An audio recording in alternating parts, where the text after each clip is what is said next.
It's time to take a look at which tank will perform the best in the first phase of Mists of Pandaria. In this expansion, the tank balance is a lot closer than previous expansions, and for once, we'll likely also see a meta that shifts slightly over the course of the expansion. This video will exclusively focus on Phase 1 and will serve as a class picking guide, breaking down how the individual specs play and perform. This information comes from the perspective of a high-end raider who's been raiding for way too many hours on the beta. These rankings are based on information unlocked straight from the beta with input from some of the best players in the world. Private server scaling for a lot of tanks have already been proven wrong, so information from those servers will be excluded. And with that, let's start out with the new kid on the block, the Brewmaster Monk. Brew may seem like a daunting spec to play with all of the mini-games that you have to play in order to properly utilize your class, but it's not as hard as it may seem. You have 3 buffs that you'd like to maintain at all times if possible. Tiger Power is a 20-second buff applied when you use your filler ability Tiger Palm and will pretty much at all times be up without you even thinking about it. Shuffle is part of your active mitigation, giving you 20% parry and 20% bonus stagger whenever you use Blackout Kick. This buff lasts for 6 seconds and stacks on top of itself as you cast additional Blackout Kicks. Maintaining 100% uptime of this buff, even with low gear, will be a rather easy task. Your third buff is Elusive Brew, which gives you a stacking buff based on your critical auto attacks. These stacks can then be released to give you a 30% dodge buff for 1 second per stack when used. With low gear levels, this buff becomes rather difficult to maintain 100% uptime with, so early on, you'll often build stacks for more dangerous moments. I mentioned stagger earlier, and this is one of the more unique features with the Monk. In essence, as a Brewmaster Monk, you will never take a full hit, but will always take a minimum of 20% of the damage as stagger, and the stagger percentage is affected by your mastery and shuffle uptime. This means that if you would normally take a 200k hit and you have 40% stagger, you would take 120k damage up front, with the rest of the damage being applied to you in the form of a 10-second dot. This means that the damage you take is not actually lowered by stagger, but makes it way smoother, making the healing more predictable. This ticking stagger damage can also be completely removed with Purifying Brew, which costs 1 chi and has no cooldown. And how you balance this ability with your other chi costing abilities will be very important in determining how good of a Brewmaster you are.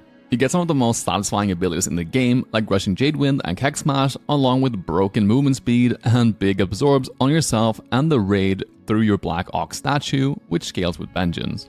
Your active form of self-healing comes through Gift of the Ox. Whenever you melee, you have a chance to spawn an orb on the ground, and moving through that healing orb will heal you based on your vengeance.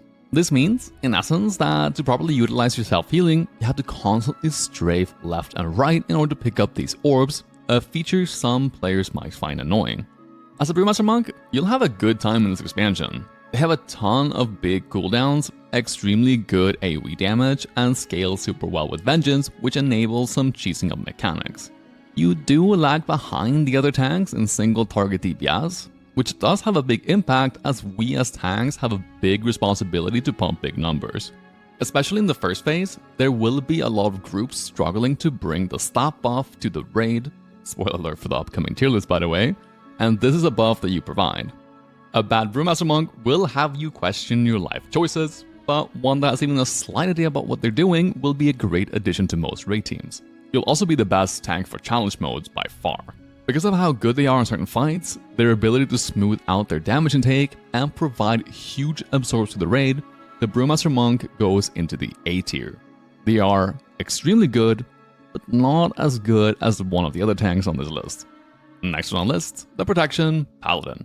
The Kings of Wrath fell very far in Cataclysm, but in MOP, you'll be in a very good spot.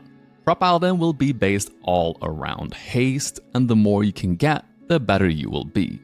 That also means, however, that you're missing some very valuable stats in the first phase, where gear is limited.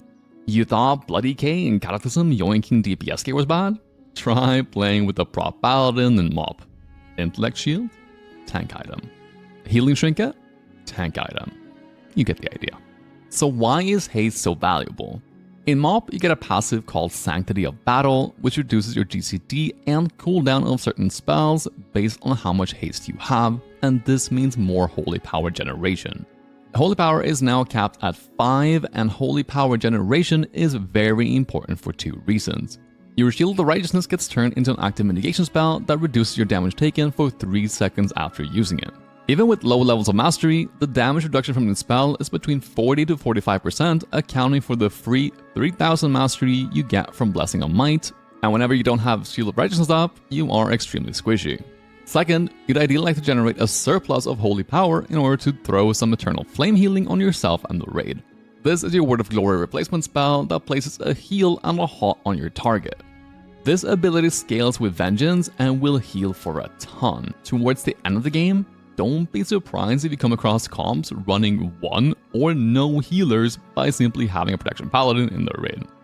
As a Protection Paladin, you essentially take the idea of how a prop pally played in Cataclysm, but supercharge it by making the rotation way more fluid, taking the Shield of Righteousness and Word of Glory off GCD, adding Holy Power to Judgment, while giving you cooldown resets and Holy Power on Avenger's Shield with Grand Crusader. It's a blast of a class to play, but unfortunately, due to the lack of Holy Power generation and powerful set bonuses in P1, unless you include PvP set, they do lag behind the other tanks in both damage and survivability. They are relegated to more of an off-tank utility role, and they do that job pretty well. You may scoff and say, Riani, prop paladins were the kings of MOP and were used back in the day for the race to world first. Well, we're playing on the last phase, tuning up the expansion, and that changes things a lot. Prop Paladin main tank was used for pretty much all world first kills in original Kata, and in classic Kata, there was not a single Prop Paladin for any of the world firsts. With that said, they will be a solid option, just not the best for the first phase, earning themselves a spot in the B tier. Next, we have the Kings of Kata, the Blood Death Knight. It is no secret that I'm a bit of a simp when it comes to the Blood DK, both in Kata and in MOP. In this expansion, we do play somewhat similarly to the way that we did in Kata, as our toolkit was just much more developed and it didn't need this big overhaul like it did for the other tanks. That being said, it doesn't mean that there were no changes, and the changes we got are quite insane. We get 1 second GCD on all our spells, no cost on Dancing Rune Weapon, no CD on Outbreak, free disease resets with Blood Boil, no cost and no ICD on Bone Shield, reduced cooldown on Raised Dead that actually does insane damage, Mass Grip, AMS that gives Runic Power again and can have its CD reduced if the whole thing is not absorbed, insane execute damage at 35% HP with Soul Reaper, a cheap death mechanic through Purgatory, a talented death pact that doesn't kill your pet when used, spreadable diseases with Blood Boil, 75% of your dodge and parry is crit. Oh, and did I mention 1 second GCD? Sorry, let me just catch my breath here. There are so many things to be excited for when it comes to the Blood DK in MOP. The MOP Blood DK is basically just a supercharged version of the Kata Blood DK. So if you did not enjoy the Blood DK in Kata, then you might want to look for some other options. As a Blood DK, you'll be super strong early on and will likely be the progression and speedrunning pick for the first 2 raid tiers. You have the best single target damage by far in this expansion, but don't scale as well with Vengeance, as literally not a single defensive spell has an attack power modifier. It's a rather easy class to perform well with, but has a high skill ceiling with small optimizations that separate a good DK from a great DK. I'll go over all of those optimizations and more in the Blood DK guide, which I'm releasing any minute now, so make sure to subscribe if you're interested in that. For the first phase, I think Blood DK is the strongest main tank in the game, and thus we put Blood DK in the S tier. Next on the list is the Protection Warrior. Prot Warrior has been a bit of a meme over the last few expansions, but that is about to change in Mists of Pandaria. In MOP, you no longer gain rage from being hit while in defensive stance, but your spells no longer cost rage for the most part. Your rage essentially comes down to keeping up your active mitigation and the possibility of using some excess rage for offensive utility in the form of Heroic Strike and Execute. Shield Block costs 60 rage and has 2 charges while lasting for 6 seconds. It now gives a 100% block chance and has a 9-second recharge timer, down from 30 in Cataclysm. Instead of shield blocking, you can use your rage on Shield Barrier. This is essentially ignore pain from retail, making you absorb damage based on your rage spent. Shield Barrier scales with attack power, so with high enough Vengeance, you basically become a Blood DK, pivoting away from Shield Block altogether. None of your abilities are restricted by stances anymore, meaning you no longer need to stance dance and can freely provide utility with Shattering Throw without having to bend over backwards. In MOP, you'll finally have the ability to use Rallying Cry without putting Last Stand on cooldown, but you can't use them both at the same time. Rallying Cry is not the only utility you bring, as you'll have access to 3 new banners, one giving your raid 20% increased crit damage, one making the mobs do 10% less damage, and one which AoE taunts nearby mobs. The last one is less useful, but it can be used as a utility tool as you can intervene to the banners. But be careful, because you can't have multiple of your own banners up at once as they override each other. You lose your permanent vigilance buff and instead becomes a talent that you can use as an external cooldown, reducing the damage taken of someone else by 30% for 12 seconds. This talent competes with Safeguard, which offers more frequent external cooldowns. You lose Rend, which instead becomes baked in as a passive spell through Deep Wounds, which is applied through Devastate on Thunderclap. Overall, you're a really solid pick for the entire expansion, but you will never be the best at one individual thing. You provide really good AoE damage and really strong mitigation at high vengeance, while providing strong raid cooldowns and external cooldowns for your co-tank. All of this earns them a spot in the A tier.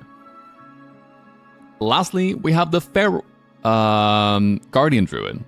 It was just a little bit too hard to balance both tank and DPS having the same passives and bonuses, so in MOP is when they finally parted ways and became Guardian Druid and Feral Druid.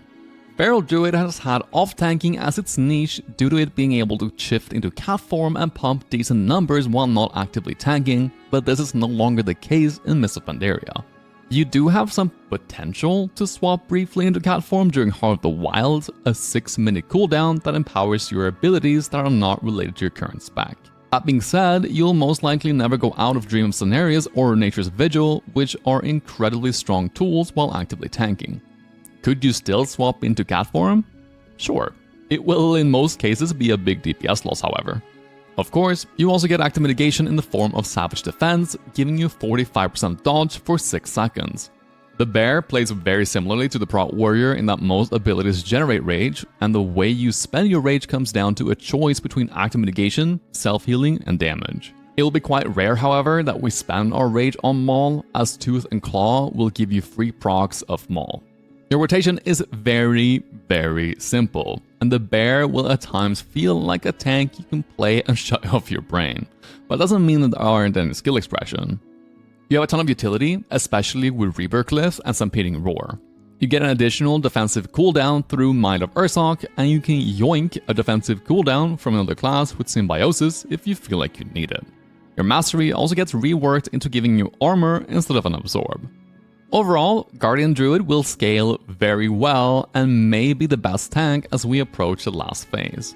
But in the first phase, they don't really excel at anything, and while they are perfectly fine tanks that can clear all the content, they would never be brought over any of the other tanks. As such, they get put in the B tier. Overall, the tank balance expansion is far better than any expansions thus far, and every single tank will have their time to shine in this expansion. This is the final ranking for how it will look in Phase 1, but that will change in future phases. So hit that subscribe button so you can stay up to date with future videos. It's important to keep in mind that all tanks can clear all content, and they are quite equal. Some are just more equal than others. If you want to have all the information as I uncover it in real time, the best place to be is in my Discord. There are a ton of resources, like tank boss guides, being released exclusively over there, so make sure to click that link in the description to join. But that's all for now. Thank you very much for watching. Until next time.